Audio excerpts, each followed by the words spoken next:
Hey guys, what's up? Just first off, if you watch my my 8-second part 4 video to this tank, I was on the fly. I had to go somewhere, and so all you got was like a look at a cloudy tank and saying, "This part 4, never mind." But anyway, this is gonna be part 5. I'm just gonna leave that part 4 because I thought it was funny. But as you can see, did a water change. Well, actually like 3, but now you can actually see through the tank and see all the way to the back. I also put a black background on here. It's just that plastic kind of background that you get for like $2 at a pet store, and it looks good whenever you do like plants, and it looks good with the black gravel and all that stuff. But I also got you on a box today, so don't have a tripod.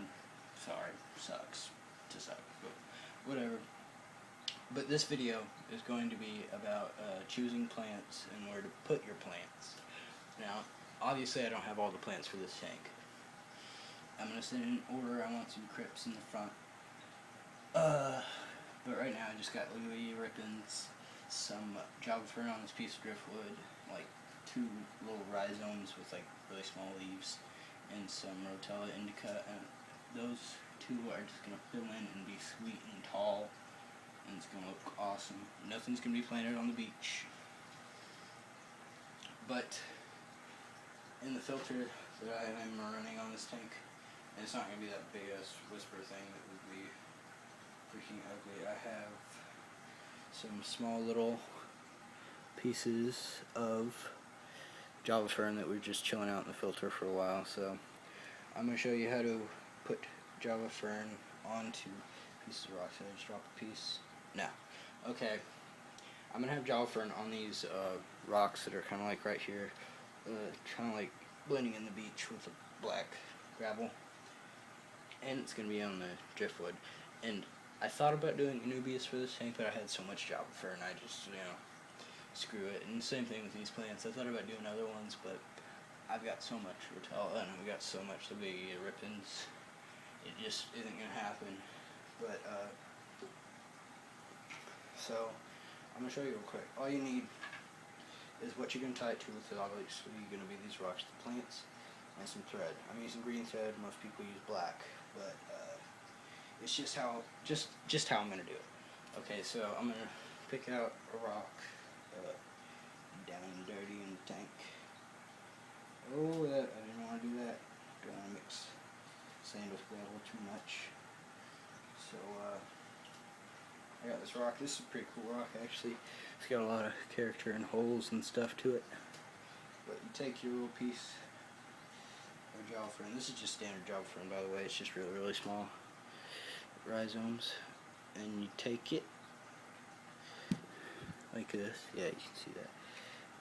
And you take your thread and you go around and around. Same thing with driftwood, but driftwood's a little bit easier. And then just bite it off. Wow. If you guys just saw me on camera, this is probably the first time you ever saw me on camera. And then that piece is good to go. If you have a bunch, it's probably going to be time consuming, but I only have 4 little rhizomes right now.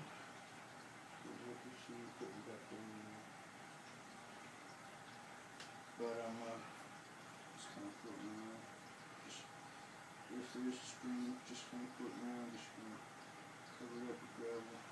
There's not much to crop away. But, okay. Hopefully I'm not mumbling. Sometimes I get in trouble if I'm off mumbling. But yeah, I'm going to do that a couple different times. Throw that back in there because it's kind of getting dried out. But if I'm going to talk about like plant hardy. Sorry, you just got like if you're doing hard plants or you're doing easy plants. This is kind of a mix because the Lily Rippins is not a beginner plant. Even though I kind of got into it at a beginner stage, there's some Java Fern. Okay, and Jalfrin's obviously beginner plant because, I mean, come on. Rotel Indica's definitely beginner plant. Excuse me. And the crypts that I'm going to get are beginner plants. And it'll work fine because this 40-watt bulb, 20-gallon tank, and it's 2 watts per gallon plus it's dirted. Oh, don't want that to fall off. Well, that almost fell in. But, yeah. So, pick out some good stuff. If it was me and I was just starting out with a 20-gallon, I'd probably do.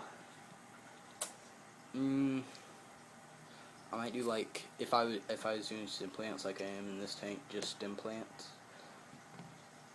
Probably some what's that plant called?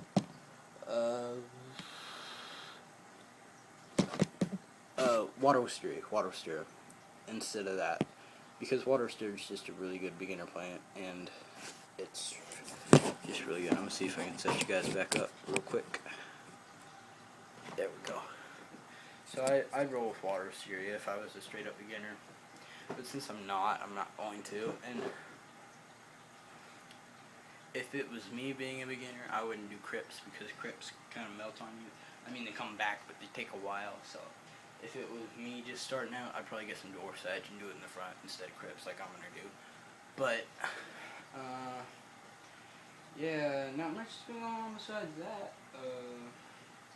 Oh, I did go to the pet store again today, and I got a Ocleon water changer that falling over, that you hook up to your sink, and it worked pretty good. I did like 2 or 3 water changes on this tank, and it worked out fine.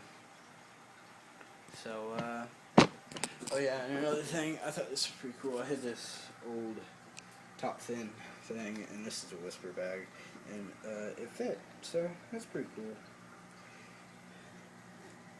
And yeah, thanks for watching, guys.